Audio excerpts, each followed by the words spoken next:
This word has been used over 100 times in the Bible, and not in a way most people think. What if I told you that word has been being manipulated over centuries to mean something it didn't ever really truly mean? Let's unpack. As someone who has been called an abomination more times than I can count, I know the weight of those words. They can be really sharp, final, and meant to shut you down. But when I started digging into this word's history, I was shocked, and I'd love to share it with you. So the Hebrew root word is toeva, and it doesn't mean something sinful. It just means something culturally taboo. For instance, in Leviticus, wearing mixed fabrics or eating shellfish or pork were considered toeva. So these were rules for living in ancient Israel, not universal moral laws. So around the 3rd century BCE, the Hebrew Bible was translated into Greek, the Septuagint, and toeva became badligma.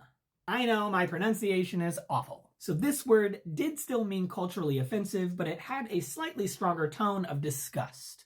And while it was a shift, it was still about ritualistic practices like eating unclean foods. So now we're going to fast forward into 1611 when the King James Version was translating the words toeva and badligma into abomination, which sounds absolute and eternal, right? But here's the kicker. The King James translators thought that abomination meant things like eating eels, women wearing pants, and men with long hair.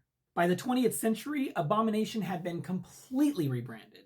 It now meant less about cultural taboos and almost everything about being inherently evil. It was cultural bias repackaged as divine law. So what's the main takeaway? Abomination was never meant to condemn people. It was about maintaining a specific cultural order in ancient times. And here's the thing, those same cultural fears have been dragged into modern translations to justify harm and exclusion. But the Bible's original message, it was about love, inclusivity, and humility.